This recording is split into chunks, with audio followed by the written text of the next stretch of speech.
D'abord, il a violé son serment. Vous étiez pour la plupart présents, aussi bien en 2010 qu'en 2015, lorsqu'il jurait sur le Coran, devant le peuple de Guinée et la communauté internationale, de respecter et de faire respecter la Constitution. Et dans cette Constitution, vous savez qu'il est stipulé clairement que nul ne peut exercer plus de 2 mandats, consécutifs ou non. Et lui-même, il dit qu'en cas de parjure, qu'il subisse la rigueur de la loi. Le sachant, il a tout fait pour que la haute cour de justice ne soit pas installée. Le président de la République, le Premier ministre et tous les ministres jouissent du privilège de juridiction. Ils ne peuvent être entendus que par cette cour, de manière préméditée, malgré les protestations de l'opposition, parce qu'on a fait des marches et dans nos revendications, il y avait l'installation de la haute cour de justice. Il a refusé systématiquement. Il est responsable de la mort de près de 200 jeunes devant vous lors des manifestations politiques et syndicales. Il n'a jamais voulu qu'une enquête soit diligentée pour identifier les auteurs et commanditaires de crimes. Malgré tous les engagements pris à cet égard lors des dialogues politiques, malgré les dispositions de la loi. Le premier droit de l'homme, c'est le droit à la vie. Tout a été fait. Une impunité totale a été assurée, garantie aux assassins. Lorsque des jeunes sortent pour manifester, oui, la police s'acharne sur eux. On les prend, on les bastonne, on les juge, on les condamne. Les criminels ne sont jamais interpellés, ce n'est pas juste. Léonard de Vinci dit, qui néglige de punir le mal, le cautionne. On ne peut pas arriver à 200 personnes sans qu'aucune enquête ne soit diligentée. Récemment, vous avez suivi à Zérékoré.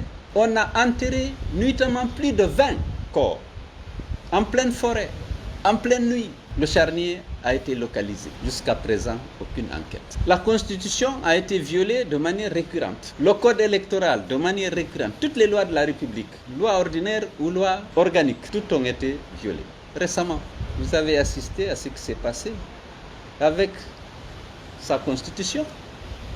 Le texte qui a été soumis à la Cour constitutionnelle, validé par elle, signé et paraphé par le ministre de la Justice, publié dans le journal officiel de la République. Ce n'est pas le texte qui a été promulgué. Puisqu'au moment, avant de promulguer, le monsieur s'est rendu compte qu'il avait d'autres besoins qu'il n'avait pas prévus lors de la rédaction de sa Constitution. Il publie un autre texte comme Constitution de la République. L'ordre des avocats n'a pas tardé à réagir. Vous avez vu. Et à saisir la Cour constitutionnelle qui a dit que cette plainte n'est pas recevable. Vous avez suivi le débat qui a été organisé par RFI à cet égard, en présence de Maître Sako, l'ancien ministre de la Justice, et d'autres constitutionnalistes. On a dit que c'est la première fois que ça arrive. Au niveau de la base, les gens ont dit que le slogan qui marche aujourd'hui pour les mobiliser, il faut demander le départ d'Alpha Condé.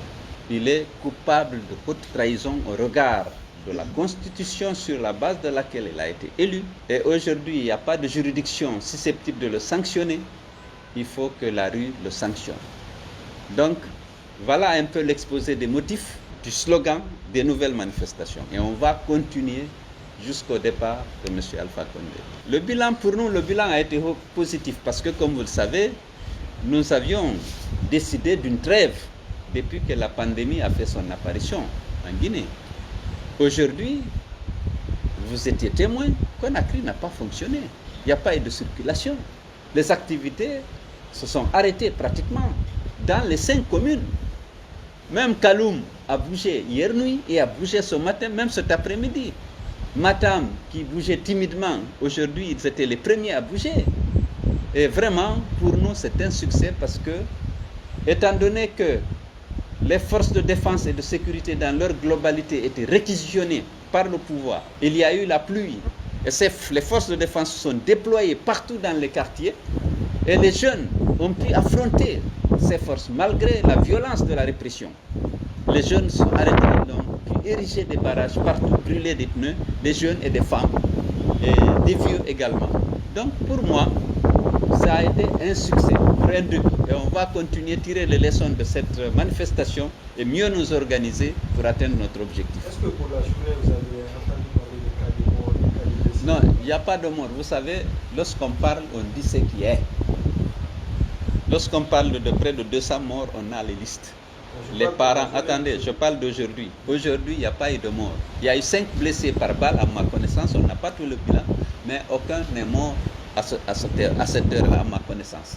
On n'a jamais accusé le pouvoir. Lorsque les choses se passent sans crime, sans mort, mais on le dit. Mais lorsqu'il y a des morts aussi, on les dénonce. Aujourd'hui, à l'heure qu'il est, on n'a pas enregistré, à ma connaissance, de mort. Vous saviez, on avait envisagé une manifestation le 8 pour la libération de prisonniers. C'est vrai, on en a à Labé, on en a à Mamou, on en a à Koundara, on en a à Zérékoré, même si les 44 prisonniers de Zérékoré ont été déportés à Kankan, ils y sont toujours. On a beaucoup de prisonniers. Le peuple a dit non, écoutez, certainement inspiré par l'exemple malien, je ne sais pas, mais on a senti la base. Écoutez, ce monsieur n'a jamais respecté son serment. Il n'a jamais respecté sa parole. Et parlant de non-respect de la parole, vous voyez ce qui se passe à Kankan. Le conflit avec les jeunes de Kankan, c'est le non-respect de la promesse faite. C'est le non-respect de la parole donnée. C'est facile de promettre pendant la campagne, mais après la campagne, on les oublie et c'est tout à fait légitime, je pense, de leur part aujourd'hui, d'exiger le respect des engagements pris. Nous sommes dans un monde où le respect des contrats, c'est ça qui fait fonctionner les sociétés. Moi, je n'ai jamais manqué à mon devoir de sortir avec les militants. Mais ils ont barricadé ici très tôt, qu'on ne sorte pas. Et on a dit, comme la manifestation est interdite et la réquisition est faite à l'armée et aux forces de défense et de sécurité, on a dit chacun manifeste dans son quartier comme il veut. C'est ce qui a été fait. Abdraman Sano, il est complètement encerclé chez lui. Les autres leaders, beaucoup sont recherchés depuis hier. Ibrahim Diallo, chez lui, il y avait 5 pick-up hier. On cherchait à l'attraper et le mettre à l'abri. Dr Ben Youssouf Keïta, ancien député de l'UFDG, il y a 5 pick-up qui sont allés chez lui et ont laissé des convocations. Depuis lors, les arrestations préventives ont commencé et ceux qui n'étaient pas visés directement par ces arrestations préventives, comme moi, sans doute Abdraman Sano et d'autres, mais nos possessions étaient encerclées. La suite, on va continuer ce combat. Ce combat, c'est un combat noble et patriotique. C'est pour la reconquête des droits et libertés, y compris les vôtres, vous les journalistes. Nous sommes dans une dictature. Il faut qu'on respecte les lois de la République. Il faut qu'on respecte les droits humains. Nulle part ailleurs, sauf en Guinée, on aurait pu enregistrer autant de morts sans que vraiment le chef de l'État ne soit destitué. C'est trop, c'est trop. Aujourd'hui, M. Alpha Condé va terminer ses 2 mandats, il faut qu'il parte. On n'accepte pas le 3e mandat. Il faut qu'il respecte son serment. Il faut qu'il respecte la Constitution et qu'il soit organisé des élections transparentes et équitables. Des élections inclusives sur la base d'un fichier consensuel qui reflète fidèlement l'état du corps électoral. On ne demande pas autre chose. Et que la compétition soit saine et que les Guinéens choisissent librement leur président, librement leurs députés, librement leurs élus locaux. C'est ça la démocratie. Maintenant, s'il faut transformer le pays en royaume et qu'il devienne le petit roi, mais alors qu'ils le disent. Mais pour le moment, il y a des textes de loi, il y a une loi fondamentale, il y a des lois organiques comme le code électoral, et bien il faut qu'on les respecte.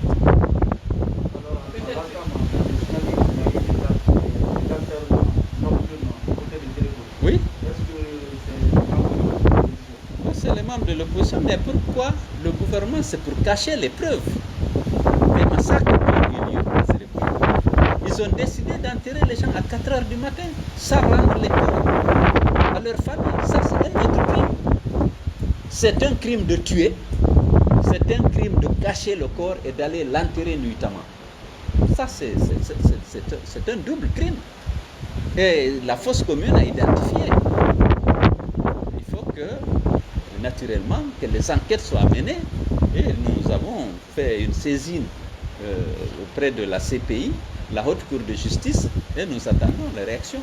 On a l'impression que côté leader politique engagé dans ce combat, s'il y a des déplacements de pouvoir, c'est le cas ou bien c'est un coïncidence? Non, c'est une coïncidence. Sidi a été, Amadou Koulibaly était son collaborateur dans le cabinet de Alassane Ouattara lorsqu'il en était le directeur du cabinet. Fayami Limono a sa famille aux États-Unis, il est parti bien avant. Lansana Piaté, depuis longtemps, il est à Paris. Mais les responsables de leur parti sont là, ils travaillent. travaille dans le FNDC pour le succès de nos manifestations. C'est le leader qu'on voit, quel que soit, c'est toujours le leader. Oui, mais les leaders, pour une fois, on n'était pas tous là. Mais monsieur, bon, moi je suis là, Abdou Kabele est là, Ousmane Kaba est là, beaucoup d'autres partis qui sont là, des partis qui sont moins connus, mais qui ne sont pas moins dynamiques dans la lutte que nous menons aujourd'hui pour le départ d'Alpha. Monsieur le Président, nous avons constaté que la CENI est dans la dynamique d'organiser des élections, l'élection présidentielle, il y a l'opération de révision du fichier qui a commencé. Quelle est votre réaction par rapport à la question? Non, nous avons dénoncé, l'opposition politique qui est au sein de FNDC a dénoncé déjà ce chronogramme. On ne peut pas, dans un pays normal, décider de violer le code électoral. Le président l'a CENI tout seul, sans un dialogue politique préalable, écrit à la Cour constitutionnelle pour lui dire autorise-moi à éliminer certaines étapes du processus, dont l'affichage des listes. On dit maintenant, on n'affiche pas les listes. On va faire une révision sans récépissé, parce que le récépissé est normalement produit par la machine. Parce qu'on n'a pas le temps de commander, parce qu'Alpha Condé a dit qu'il faut que l'élection soit organisée le 18. Tant pis pour les autres dispositions et les autres délais. C'est pas possible, soit on fait des élections, et si on ne peut pas respecter toutes les dispositions légales, ce qui est courant, on se retrouve, on fait un dialogue, on dit bon, voilà les contraintes. Alors, s'il y a un accord politique, on peut saisir en ce moment la Cour suprême ou la Cour constitutionnelle pour valider. Mais on ne peut pas tout seul.